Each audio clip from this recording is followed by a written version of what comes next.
ایک دم سر کیا ہو گیا کہ آپ نے ایک نجی چینل جس کو میئر وائی کہتے ہیں اس کے بائیکاٹ کا اعلان آپ کی جماعت کی جانب سے کر دیا گیا، کیونکہ اگر کوئی خبر غلط بھی تھی تو آبویسلی اس کی وضاحت جاری ہو جاتی ہے، لیکن یہ بائیکاٹ کرنا اور اس کے لیے بائیکاٹ کرنا جس نے آپ کی سیاست کو بڑا پروموٹ کیا، اور کئی صحافی تو بیچارے اپنی نوکریوں سے بھی گئے آپ کی سپورٹ میں۔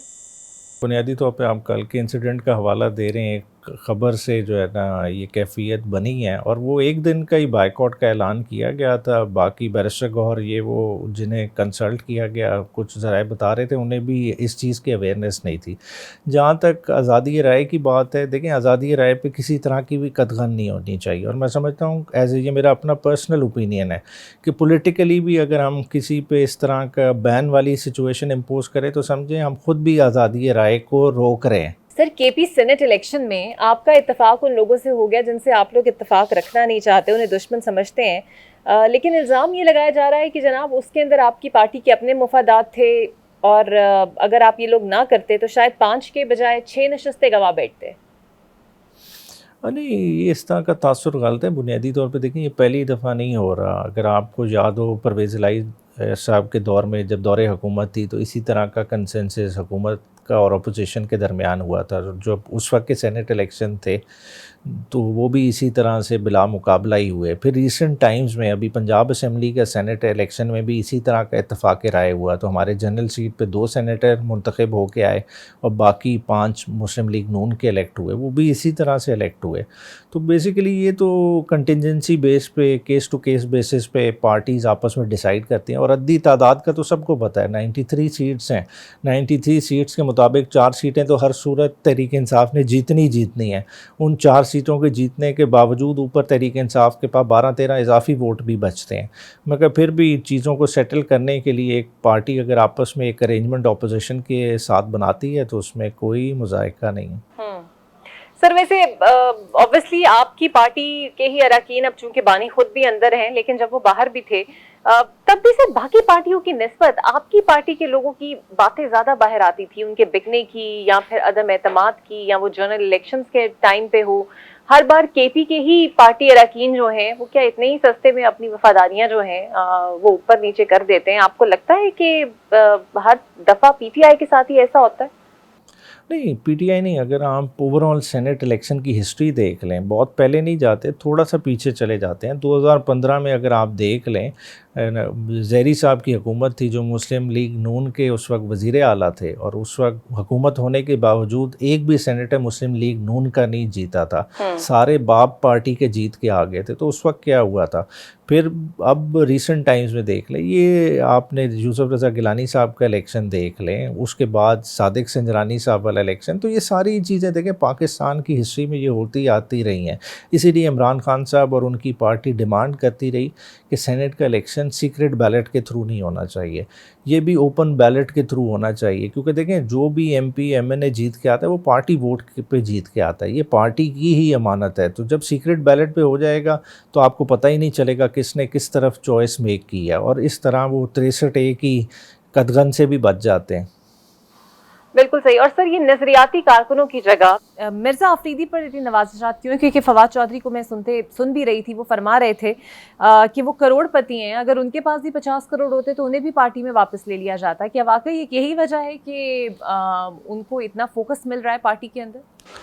نہیں، دیکھیں ابھی سینٹ والا معاملہ آپ نے خود دیکھا کہ پارٹی نے ابھی اپنی جو پروونشل ٹیم نے ریکمنڈیشنز بنا کے بھیجی ہیں، اس میں مرزا آفریدی کا نام آپ کو نہیں نظر آ رہا۔ اس وقت ابھی میٹنگ چل رہی ہے وزیر اعلیٰ ہاؤس میں، سلمان راجہ صاحب تمام کینڈیڈیٹس کو لے کے گئے ہیں۔ تو انشاءاللہ تعالیٰ دیکھیں پارٹی جو بھی ڈیسائیڈ کرتی ہے مشاورت سے کرتی ہے۔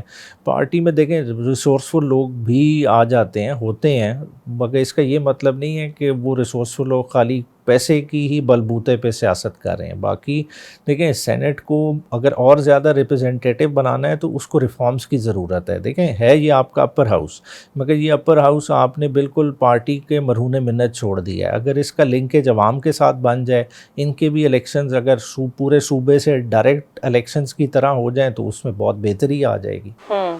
لیکن سر اس کے لیے اتفاقی رائے بھی ہونا ضروری ہے نا. فی الحال تو آپ کی پارٹی کے اندر بڑی کنفیوژن ہے, چاہے وہ سلمان اکرم راجہ کا بیہیویئر ہو, چاہے وہ وقاص اکرم صاحب کے بیانات ہوں, چاہے وہ عالیہ حمزہ ملک صاحبہ کا معاملہ ہو. اتنی پارٹی کے اندر کنفیوژن ہے جو کہ میڈیا کو بھی گھمائے رکھتی ہے.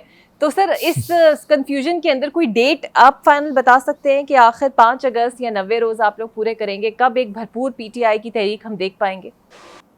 اچھا دیکھیں, کنفیوژن چلیں کہہ سکتے ہیں آپ, چلیں کنفیوژن لوگوں کو جاری ہوگی, مگر دیکھیں یہ پارٹی کو یہ ساری چیزیں ریلیونٹ بھی تو رکھ رہی ہیں. دیکھیں میڈیا کی زینت تو تحریک انصاف کی خبریں بن رہی ہیں, دوسروں کی نہیں بن رہی, مگر اس میں ایک آسپیکٹ ضرور ہے کہ ضرورت سے زیادہ جو انٹرنل میٹرز ہیں وہ باہر نہیں آنے چاہیے تھے. جس طرح سے جو آڈیوز مطلب جو آڈیو میسیجز باہر آئے وہ بالکل غیر مناسب تھا. پھر باقی جو ہے کسی سے آپ کو گلا شکوہ ہے وہ بند دروازوں کے اندر یا تنظیمی میٹنگز میں ہونا چاہیے, نہ کہ تھرو میڈیا آپ ایک دوسرے سے کمیونیکیٹ کریں. اس چیز پہ بالکل آپ نے ٹھیک پن پوائنٹ کیا ہے. تحریک انصاف کو اپنی اصلاح کرنی چاہیے اور اس پہ فوکس کرنا چاہیے کہ آئندہ سے ایسا نہ ہو.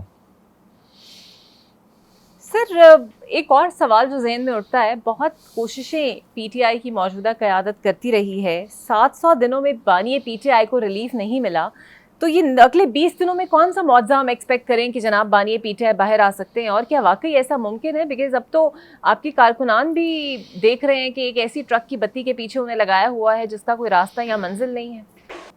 اچھا دیکھیں, جب تحریک چلتی ہے نا تو تحریکیں کوئی ایک نقطے پہ نہیں ہوتی, وہ اس کا مختلف اہداف ہوتے ہیں. عمران خان کی رہائی بھی ایک مقصد ہے. دیکھیں اوورال 8 فروری کا ایک الیکشن چوری ہوا ہے جو اس عوام کے مینڈیٹ کی توہین ہے, اس کی ریسٹوریشن کی بھی بات ہے. پھر اس سے ہٹ کے جو اس ایک سال میں اس غریب عوام کے ساتھ جس طرح سے اس کا خون نچوڑا گیا ہے, جو صورتحال جو سطح غربت میں خالی ایک سال کے اندر ہم نے 1.5 کروڑ اضافی پاکستانیوں کو دھکیل دیا ہے, تو یہ سارے فیکٹرز ہیں جو برو کر رہے ہیں جس کی طرف کسی کی توجہ ہی نہیں ہے. چاہے وہ چینی کا مسئلہ ہو کہ کس طرح سے عوام کی جیب کاٹی جا رہی ہے, کہ عوام کو ملنے والی چینی 80-85 روپے والی آپ جو ہے نا ایکنک سے اپروول لے کے خود ایکسپورٹ کرتے ہیں, اور آج آپ امپورٹ کی باتیں کر رہے ہیں جب وہ 200 سے بھی اوپر چلی گئی. تو حالات ایسے ہیں کہ جس میں عوام جو ہے نا ذہنی طور پہ جو ہے نا اس حکومت کو کسی طرح سے بھی قبول نہیں کر رہی.